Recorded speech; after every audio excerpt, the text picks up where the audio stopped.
नमस्कार, भारत 24 देख रहे हैं आप। मैं आपके साथ सोनिका सिंह और मैं हूं आपके साथ सचिन दुबे। आज बात होगी nuclear warning Putin versus all की। जी हां, न्यूक्लियर को लेकर पुतिन के एक बयान ने सनसनी फैला दी है। पुतिन ने कहा है कि दुनिया में न्यूक्लियर वॉर का खतरा बढ़ रहा है।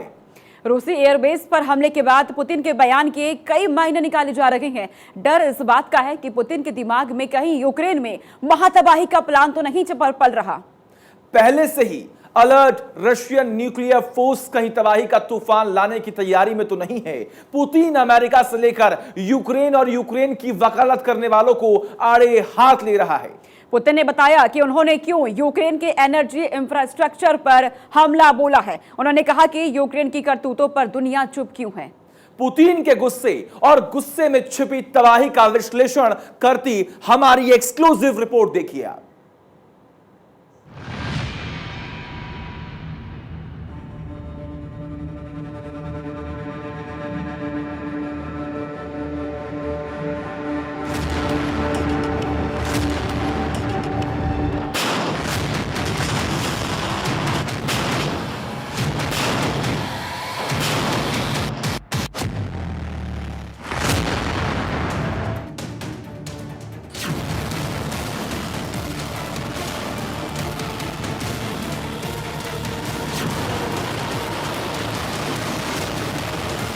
ईस्टर्न यूक्रेन में रूसी सेना भयंकर बमबारी कर रही है। डोनेस्क रीजन के पूर्वी फ्रंट पर रूस ने रॉकेट्स बरसाए।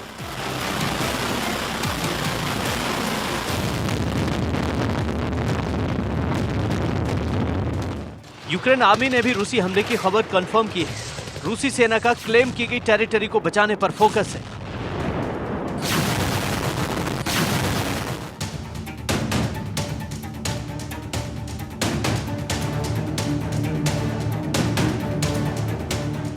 डोनेस्क गवर्नर पेवेलो किरिलेंको ने कहा कि रूसी सेना ने बाखमुट और एवडीवका टाउन्स में जबरदस्त बमबारी की, जिससे साउथ वेस्ट में एक सिविलियन की मौत हो गई और 12 बिल्डिंग्स तबाह हुई हैं।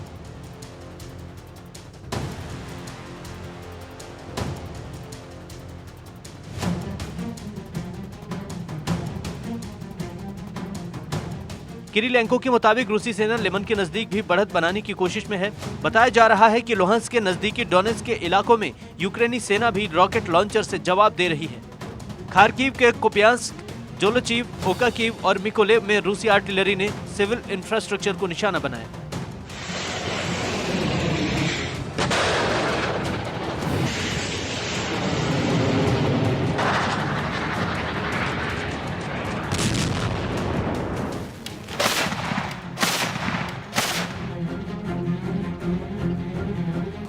खून जमाती सर्दी में तोपें आग उगल रही हैं, लेकिन अब महाविनाशक युद्ध का खतरा भी छाने लगा है।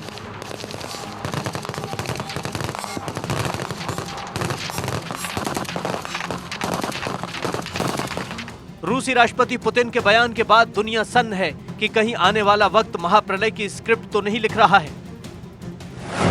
क्रेमलिन में ह्यूमन राइट्स काउंसिल की बैठक में पुतिन ने एक बयान दिया। उन्होंने कहा कि न्यूक्लियर वॉर का खतरा बढ़ता जा रहा है। रूस ने न्यूक्लियर वेपन्स इस्तेमाल के बारे में नहीं सोचा है। रूस किसी भी स्थिति में न्यूक्लियर इस्तेमाल से बचेगा। रूस की सीमा पर हमला हुआ तो न्यूक्लियर वॉर हो सकता है। मीटिंग में पुतिन ने न्यूक्लियर डिटरेंस पर खुलकर बात की। उन्होंने कहा कि रूस पर न्यूक्लियर हमला हुआ तो हम इसका इस्तेमाल करेंगे।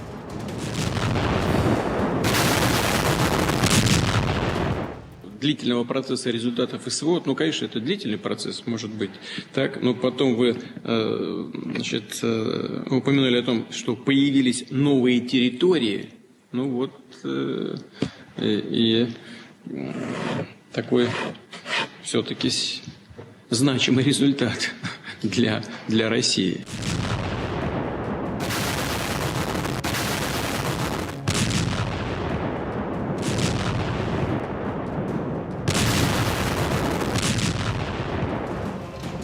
पुतिन ने न्यूक्लियर को लेकर अमेरिका पर गैर जिम्मेदार होने का आरोप लगाया। उन्होंने कहा कि अमेरिका के परमाणु हथियार यूरोप के कई देशों में बड़े पैमाने पर मौजूद हैं।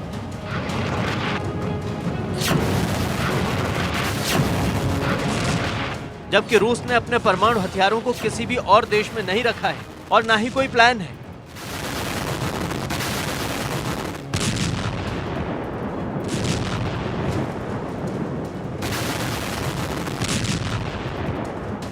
लेकिन अगर किसी साथी की रक्षा के लिए इनकी जरूरत पड़ी तो फिर इसे रूस के बाहर भी तैनात किया जा सकेगा।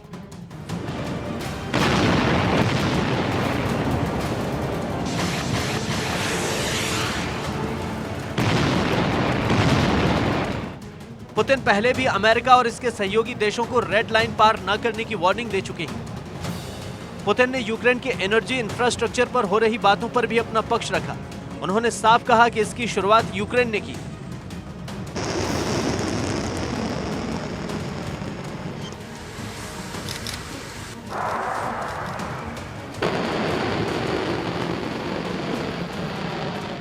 पुतिन ने क्रीमिया ब्रिज पर हमला, कुर्स्क न्यूक्लियर पावर स्टेशन पर हमला, डोनेट्स्क का पानी रोके जाने को लेकर सवाल उठाए।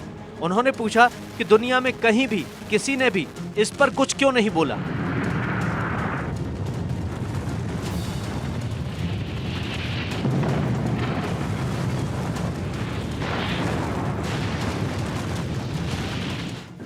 Сейчас много шума по поводу наших ударов по энергетической инфраструктуре соседней страны.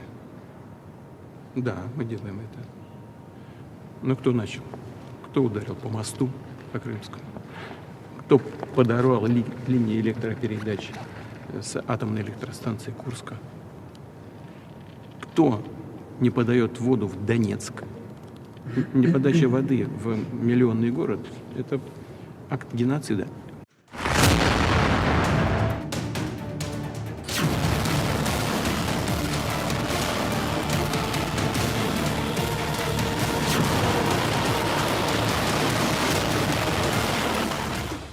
पुतिन ने दुनिया को यह भी बता दिया कि रूस किन परिस्थितियों में न्यूक्लियर अटैक करेगा।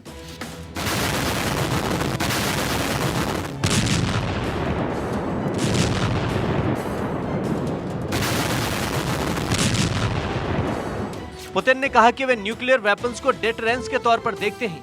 उन्होंने कहा कि हम क्रेजी नहीं हैं, हम जानते हैं कि न्यूक्लियर क्या है और कितनी तबाही मचा सकता है। हमारे पास किसी और देश की तुलना में ज्यादा एडवांस्ड और मॉडर्न न्यूक्लियर है। पुतिन ने कहा कि हम इन हथियारों को रेजर की तरह लहराने नहीं जा रहे हैं।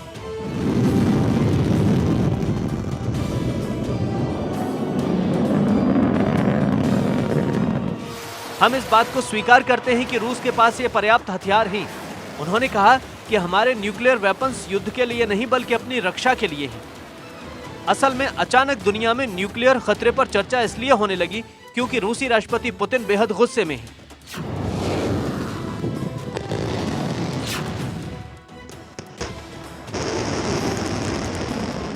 पुतिन का गुस्सा यूक्रेन के उन हमलों पर है जो उसने रूस के अंदर घुसकर एयर बेसेस पर किए हैं। बताया जा रहा है कि यूक्रेन ने ये हमले सोवियत टाइम के ड्रोन से किए हैं, जिनमें कम से कम 3 लोगों की जान चली गई, जबकि रूस के 2 Tu-95 बॉम्बर्स तबाह हो गए। पुतिन को जानने वाले जानते हैं कि वे बदले के लिए किसी भी हद तक जा सकते हैं। रूस पहले से ही अमेरिका और यूरोप से यूक्रेन को दिए जा रहे वेपन्स को लेकर खफा है। रूस साफ वार्निंग दे चुका है कि अगर यूक्रेन को वेपन सप्लाई नहीं रोकी गई तो इसके भयंकर परिणाम होंगे। बावजूद इसके वेस्टर्न कंट्रीज से लगातार वेपन सप्लाई की जा रही है।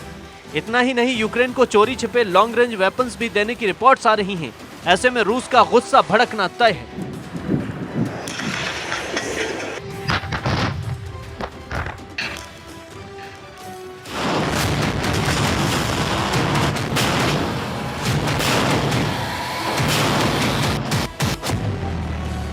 हालांकि अमेरिका इस बात से इनकार कर चुका है कि वो यूक्रेन को लॉन्ग रेंज वेपन्स दे रहा है। अमेरिकी विदेश मंत्री और रक्षा मंत्री साफ कह चुके हैं कि अमेरिका ना तो यूक्रेन को लॉन्ग रेंज वेपन्स देगा और ना ही उसे लॉन्ग रेंज कैपेबिलिटी हासिल करने से रोकेगा। लंबे खिंच रहे युद्ध की वजह से पुतिन गुस्से में हैं। उनके बयान से साफ है कि यूक्रेन में न्यूक्लियर टेंशन बढ़ती जा रही है। पुतिन को 10वें महीने में चल रहे युद्ध के लंबे खिंचने का अनुमान है। यूएस ने पुतिन के न्यूक्लियर रिमार्क को गैर जिम्मेदाराना बताया। हालांकि जर्मनी ने कहा कि न्यूक्लियर एस्केलेशन का डर कम हो जाएगा।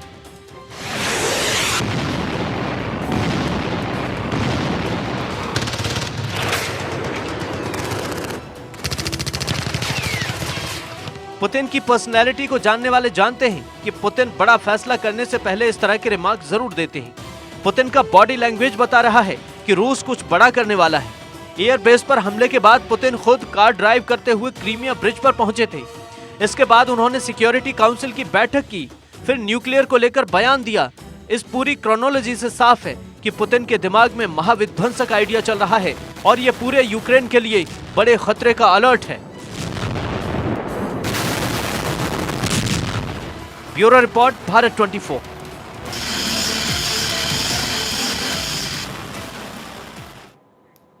न्यूक्लियर के बारे में जो जानते हैं वो इसके नाम से सिहर उठते हैं। दुनिया में हिरोशिमा और नागासाकी की तबाही देखी है, लेकिन आज दुनिया के पास जो न्यूक्लियर बम मौजूद है वो जापान पर गिराए गए न्यूक्लियर बम से कई गुना ज्यादा बड़े विध्वंसक है।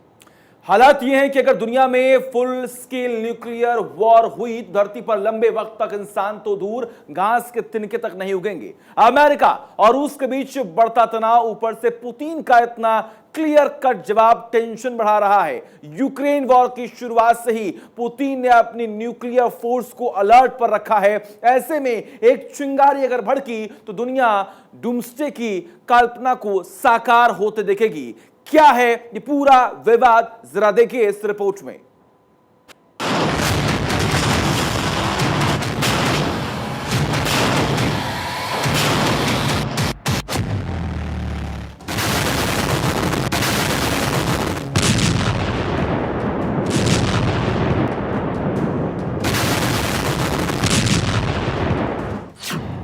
यूक्रेन वॉर शुरू होने के बाद से ही पूरे यूरोप में न्यूक्लियर का खौफ पसरा है। रूस के खिलाफ पूरा वेस्ट लामबंद है। ऐसे में रूस की तरफ से कई बार न्यूक्लियर धमकी दी जाती रही है।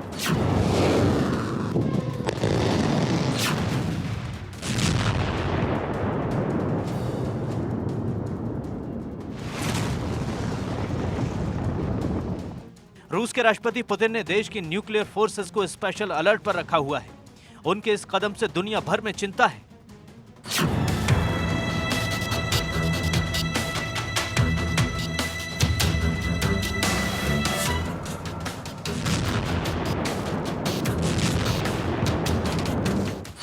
एक्सपर्ट्स मानते हैं कि रूस सिर्फ धमकी के लिए न्यूक्लियर का इस्तेमाल कर रहा है, लेकिन पुतिन का गुस्सा देखकर नहीं लगता कि वे सिर्फ धमकी दे रहे हैं। यूक्रेन को लगातार वेपन सप्लाई से पुतिन का गुस्सा भड़क गया है और रूस के अंदर घुसकर यूक्रेन के हमलों ने महाविनाशक चिंगारी को सुलगा दिया है।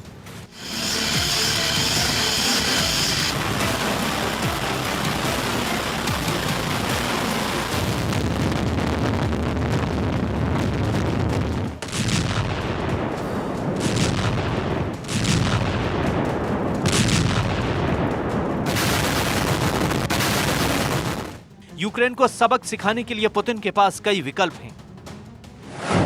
थर्मोबैरिक या फास्फोरस बम जैसे गैर न्यूक्लियर वेपन्स, इस्कंदर जैसी शॉर्ट रेंज स्ट्रेटेजिक मिसाइलों का ज्यादा इस्तेमाल, शॉर्ट रेंज बैलिस्टिक मिसाइलों से पूरे यूक्रेन में तबाही, पूरे यूक्रेन पर एक साथ क्रूज मिसाइलों की बरसात, 500 किलो वाले कई बम एक साथ गिराने का विकल्प, टैक्टिकल न्यूक्लियर के इस्तेमाल का विकल्प, स्ट्रेटेजिक न्यूक्लियर मिसाइल गिराकर बड़ी तबाही का विकल्प भी है।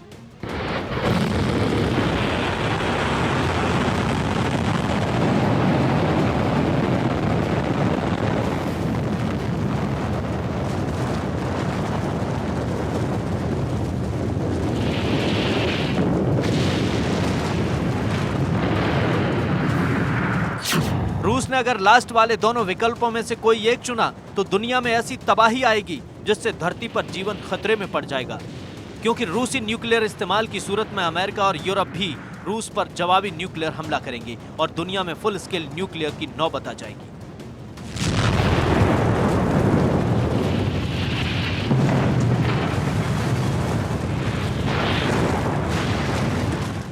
हालांकि न्यूक्लियर वेपन्स की संख्या के आंकड़े अनुमान ही होते हैं, लेकिन फेडरेशन ऑफ अमेरिकन साइंटिस्ट संस्था के मुताबिक रूस के पास दुनिया भर में 5,977 न्यूक्लियर वेपन्स हैं। इनमें से 1,500 एक्सपायर होने वाले हैं या पुराने हो जाने की वजह से उन्हें तबाह कर दिया जाएगा। बाकी के 4,500 हथियारों को स्ट्रेटेजिक न्यूक्लियर वेपन्स माना जाता है। इनमें बैलिस्टिक मिसाइलें और रॉकेट शामिल हैं जो लंबी दूरी तक मार कर सकते हैं। यही हथियार हैं जिन्हें न्यूक्लियर वॉर से जोड़कर देखा जाता है।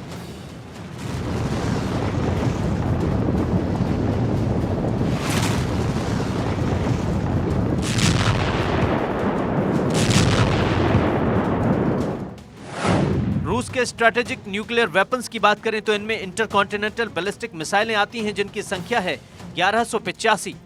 सबमरीन लॉन्च्ड बैलिस्टिक मिसाइलें आती हैं, इनकी संख्या रूस के पास है 800। और रूस के पास न्यूक्लियर बॉम्बर से दागे जाने वाली 580 मिसाइलें हैं।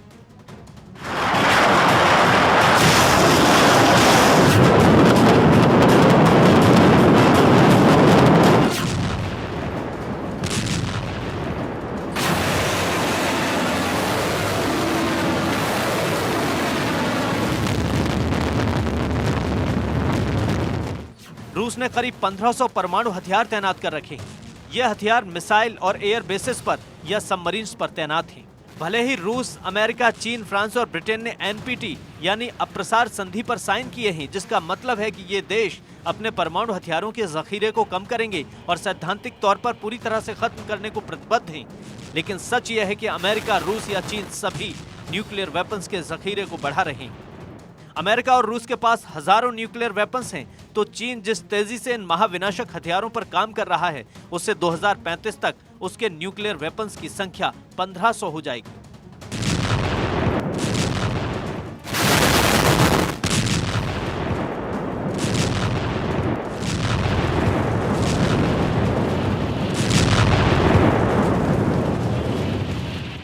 अब सवाल यह है कि अगर रूस ने वाकई हमला कर दिया तो इससे कितनी बड़ी तबाही मचेगी। हालांकि तबाही का सही आकलन तो मुमकिन नहीं है, लेकिन फिर भी न्यूक्लियर तबाही किसी भी दूसरे वेपन के मुकाबले कई गुना ज्यादा हो सकती है। छोटे से छोटा न्यूक्लियर वेपन बड़ी संख्या में लोगों की जान ले सकता है और आने वाली पीढ़ियों पर भी असर डाल सकता है। इन हथियारों का मकसद ही अधिकतम तबाही है। न्यूक्लियर वेपन के साइज पर तबाही तय होती है।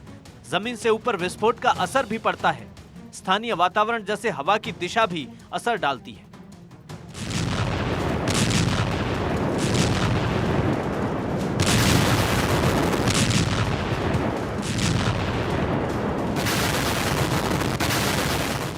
हिरोशिमा में अमेरिका ने जो न्यूक्लियर बम गिराया था उसकी क्षमता 15 किलोटन थी, लेकिन आज के वक्त में दुनिया में 1000 किलोटन तक के न्यूक्लियर वेपन्स हो सकते हैं।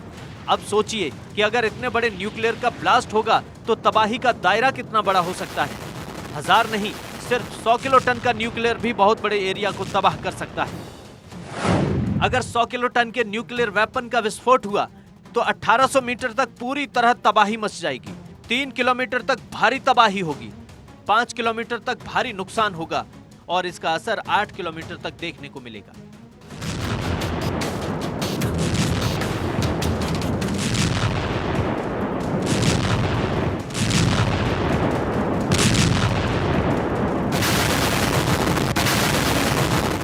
न्यूक्लियर ब्लास्ट के बाद आंखें चौंधिया देने वाली रोशनी के बाद एक आग का गोला निकलता है जो अपने आसपास कई किलोमीटर तक इमारतों और अन्य ढांचे को नेस्तनाबूद करता चला जाता है। न्यूक्लियर तबाही की कल्पना ही डराने वाली है। एक न्यूक्लियर बम तबाही कैसे मचाता है, तो इसे 5 फेज में समझा जा सकता है।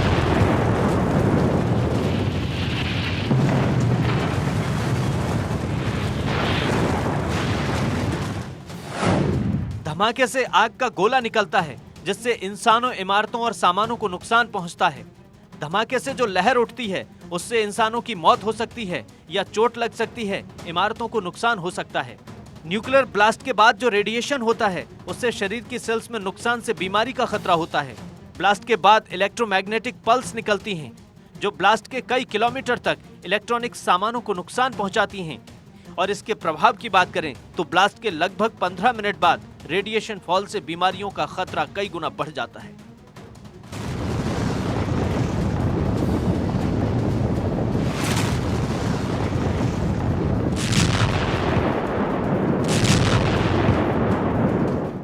हालांकि न्यूक्लियर पावर्ड कंट्री न्यूक्लियर को डेटरेंस के तौर पर इस्तेमाल करती हैं, जिसे म्यूचुअली अश्योर्ड डिस्ट्रक्शन भी कहा जाता है।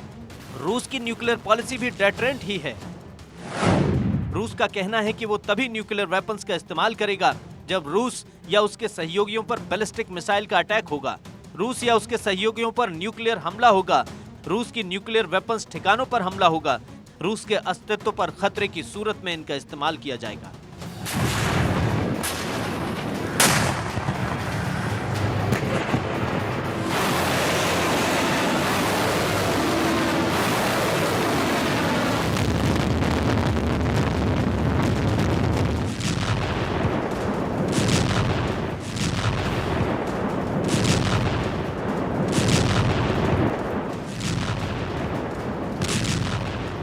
हालांकि पुतिन ये कह चुके हैं कि वे न्यूक्लियर का मतलब समझते हैं और उनके इस्तेमाल को लेकर क्रेजी नहीं हैं, लेकिन पुतिन ने यह भी कहा कि रूस के ऊपर हमला हुआ तो वे इसका इस्तेमाल कर देंगे।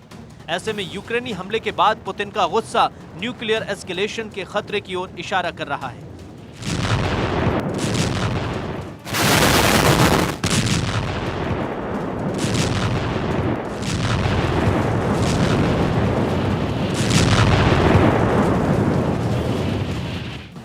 Bureau report, Bharat 24।